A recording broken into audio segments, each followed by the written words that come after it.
ओम नमः शिवाय गुरवे सच्चिदानंदमूर्तये निष्प्रपंचाय शांताय निरालंबाय तेजसे। हरिओम प्रभु जी। आज के इस अध्यात्म परिषद में आप सबका स्वागत है। आज का प्रश्न गुड़गांव से ज्योति गुप्ता जी का है। उन्होंने पूछा है कि हमारी आयु श्वास के आधार पर निश्चित होती है क्या पूरी आयु में हमारी कितनी सांसें तीव्र है और कितनी शांत, ये भी पहले से निश्चित होता है या हम शांत रहकर आयु बढ़ा सकते हैं? लेकिन जन्म के साथ मृत्यु का समय तो निश्चित होता है, तो उसको कैसे समझे?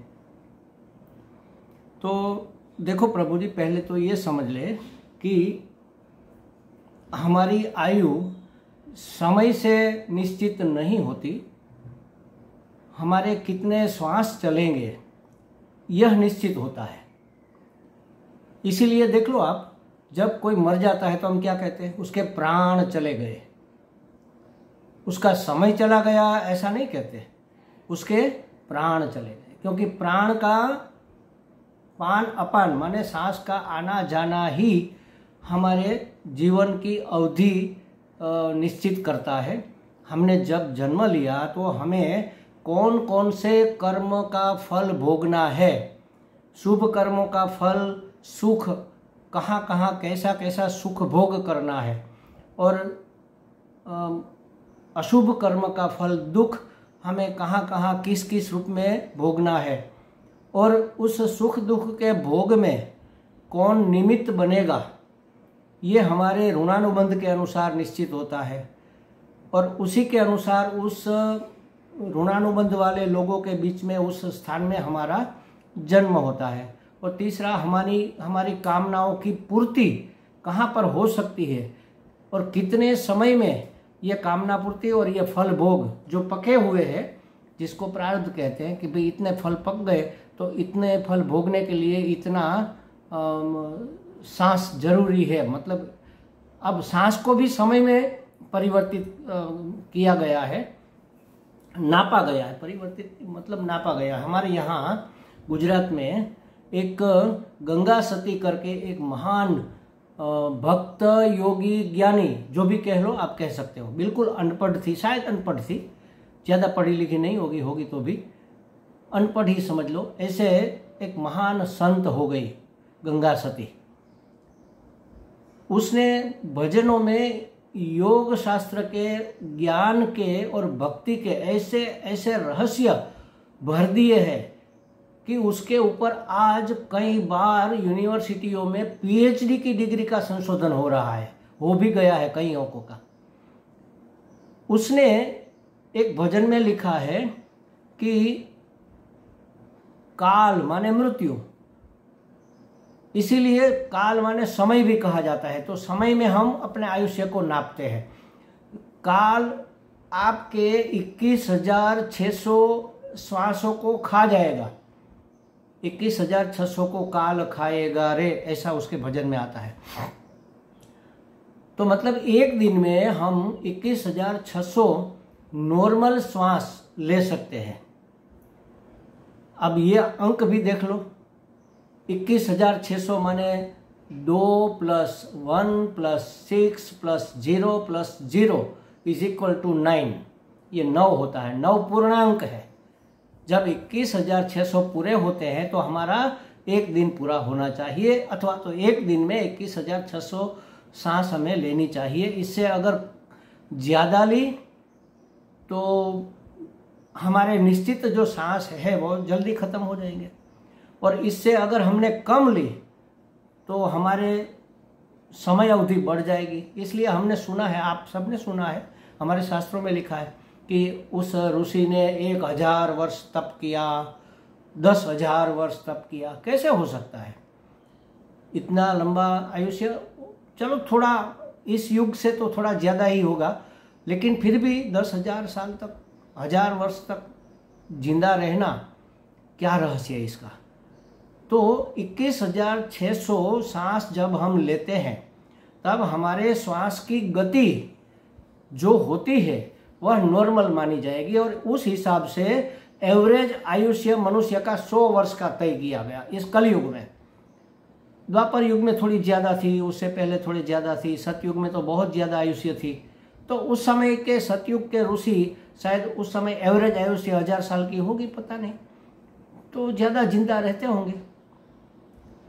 इस कलयुग में 100 साल की आयु मानी गई है और 100 साल की आयु समझो कि कोई पूर्ण आयु लेकर आया है प्रारब्ध में, तो पूर्ण आयु के हिसाब से उसको पर डे 21,600 सांस लेनी चाहिए, तो 100 वर्ष में वह खत्म हो जाएगी और आदमी अपना जीवन समाप्त करेगा।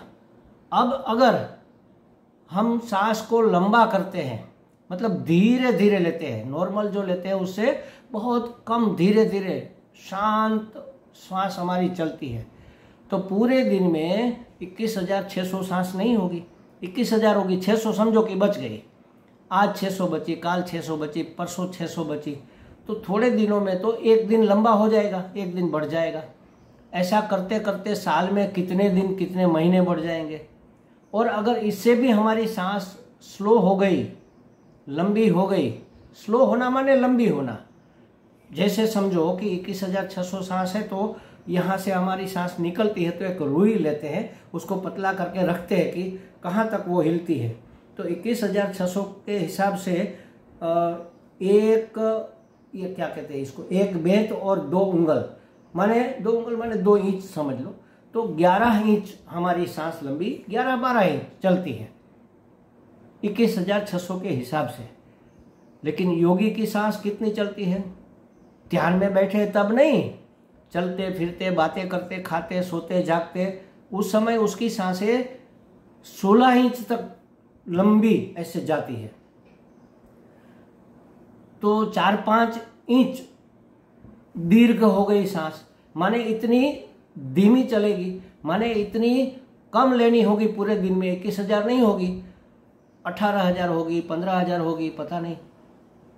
और इससे भी लंबी गहरी सांस हो जाए, सांस रुक रुक कर चले, लंबी तो चले लेकिन रुक रुक कर चले, तो और भी दिन में कम सांसें हमारी व्यय होगी, तो हमारे पास और दिन बच जाएगा और समय बच जाएगा। तो इस तरह से जब हम ध्यान में बैठते हैं शांत होकर, तब आप देखना आपकी सांस बिल्कुल शांत और धीरे धीरे चलती है। उसमें भी अगर हम गहरी सांस ले, लंबी सांस ले, तो और धीरे हो जाती है।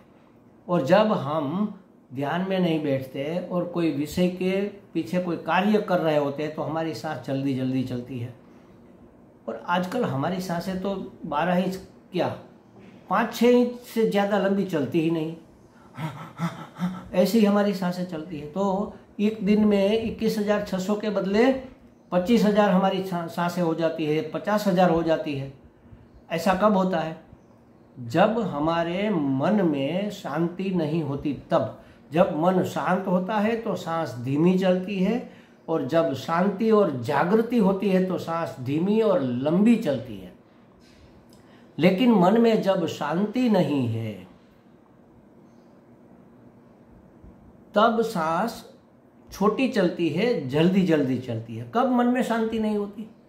जब हमारे मन में कोई विक्षेप होता है तब मन अशांत होता है और तब हमारी सांसें जल्दी चलती है। कौन सी वस्तु से विक्षेप होता है? काम, क्रोध, लोभ, मोह, मद, मात्सर्य, दंभ, ये हमारे षड रिपु है, हमारे दुश्मन है। इसलिए दुश्मन क्या करता है? हमें मार देता है या तो मृतः प्राय कर देता है। तो ये 6 काम, क्रोध, लोभ, मोह, मद, मात्सर्य, ये 6 हमारे रिपु दुश्मन है, ऐसा हमारे सनातन शास्त्र में कहा। क्यों?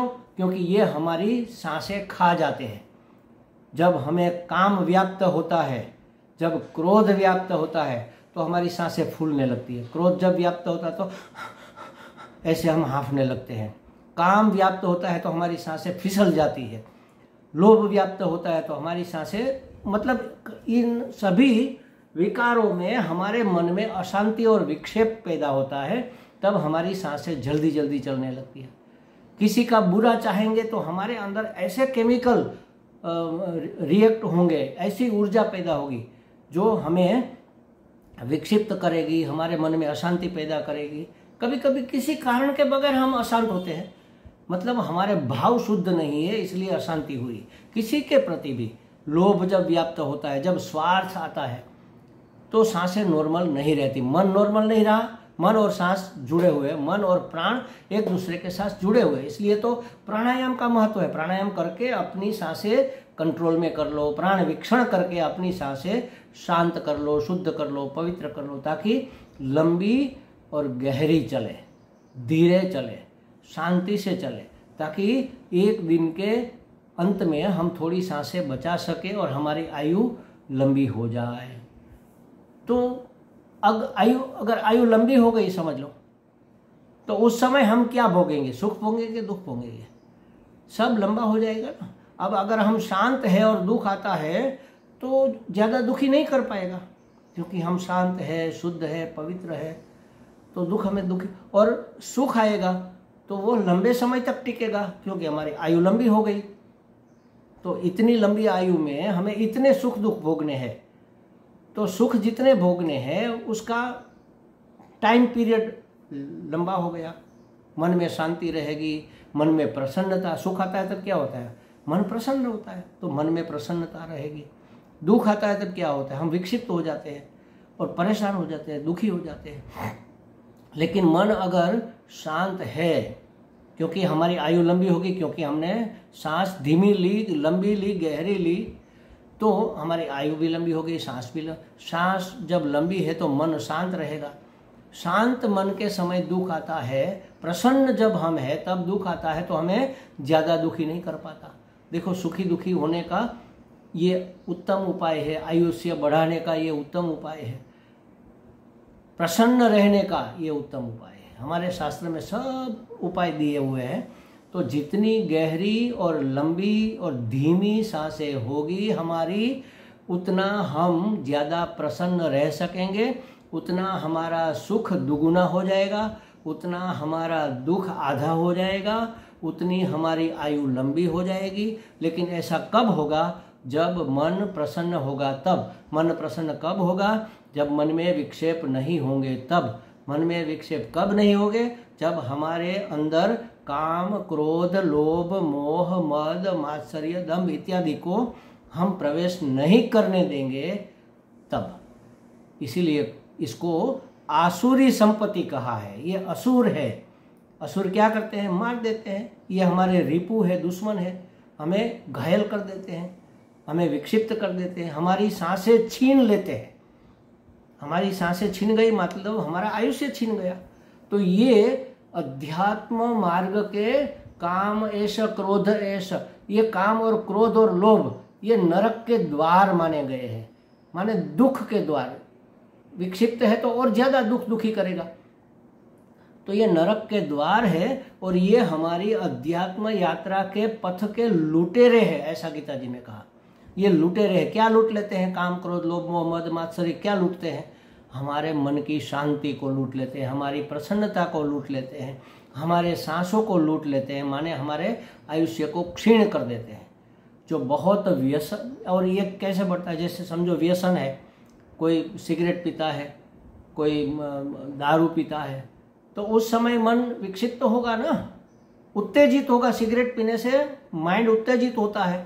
उत्तेजना में तो मन शांत नहीं रहता, अशांत हो जाता है, विक्षिप्त हो जाता है, सांसें जोर जोर से चलने लगती है। इसीलिए व्यसन को दुश्मन माना गया है आयुष्य का। हमने अपनी आयुष्य खुद बिगाड़ ली है ऐसे व्यसन करके, अनियमित जीवन करके। सही समय पर जागना, सही समय पर सोना, सही भोजन करना, समयसर और सात्विक, अगर इतना ही हम कर ले तो भी हमारी आयुष्य बहुत दीर्घ भी हो जाएगी और प्रसन्न भी हमारा मन रहेगा। लेकिन कहाँ हम किसी नियम का पालन करने में मानने वाले हैं? नहीं मानते हैं। देर देर रात तक जागते रहो, देर देर रात तक खाते रहो, दिन चढ़कर 11 बज जाए सोते रहो, कभी भी कुछ भी चलता है। ये हमारे कल्याण के लिए शास्त्र ने बताया। ये पोंगा पंडित की बातें नहीं है, ये वैज्ञानिक है। जो गंगा सती ने कहा ना 21,600, ये आज के वैज्ञानिकों ने सिद्ध किया है कि हाँ ये बात सही है कि पूरे जीवन में, पूरे दिन में इतनी सांसें नॉर्मल एवरेज चलती है, जो शांत और प्रसन्नचित आदमी है उसकी। जैसे हनुमान चालीसा में कहा ना कि इतने योजन पर सूर्य है, उसको हनुमान जी ने ग्रहण कर लिया। तो जो नाप बताया गया था इतने योजन, आज वैज्ञानिकों ने खोज करके सिद्ध किया कि हाँ ये बात सही है। तो हमारे शास्त्रों में कोई हम्बक बातें नहीं लिखी है, ये विज्ञान सिद्ध वस्तुएं हैं, ये हमारे कल्याण के लिए है। जितना मन शांत रहेगा उतनी हमें प्रसन्नता रहेगी, उतनी हमारी आयु लंबी रहेगी, उतने हमारे सुख दीर्घ हो जाएंगे, उतने हमारे दुख लेस हो जाएंगे, कम हो जाएंगे, कट जाएंगे, छोटे हो जाएंगे। दुख छोटे होंगे माने दुख आएगा लेकिन हमें दुखी नहीं कर पाएगा, तो फिर कोई दिक्कत नहीं है, आए चाहे हमें दुखी ना कर पाए। दुख से हमें दिक्कत नहीं है, दुखी होने से दिक्कत है। तो ये हमारे जीवन में अगर हमें आयुष्य बढ़ाना है, हमें प्रसन्न रहना है, हमें सुखी रहना है, हमें हेल्दी रहना है, तंदुरुस्ती भी उसी के हिसाब से चलती है। कामी क्रोधी व्यसनी आदमी है तो उसका तो सांस ही घटती जाएगी, अनेक प्रकार की बीमारियां आ जाएगी। नीति नियमों का पालन नहीं होगा, चाहे कब भी खाओ, कब भी सो, कब भी जागो, मन चाहे ऐसे घूमो, मन चाहे वो व्यसन करो, तो क्या होगा? ये शरीर का सत्यानाश होने वाला है। तो हम अपनी सांसों को कंट्रोल में, नियमन में करके, संयम में करके अपने मन को शांत कर सकते हैं, शुद्ध कर सकते हैं। शुद्ध शांत पवित्र मन दीर्घायु प्रदान करता है। और दीर्घायु तब तक हम रहते हैं जब तक हमारे मन में सात्विकता रहेगी, माने अध्यात्म से जुड़े रहेंगे। राम राम करते रहो और खुश रहो। हमें लगता है ज्योति जी को कुछ स्पष्टता हो गई होगी। हरि ओम।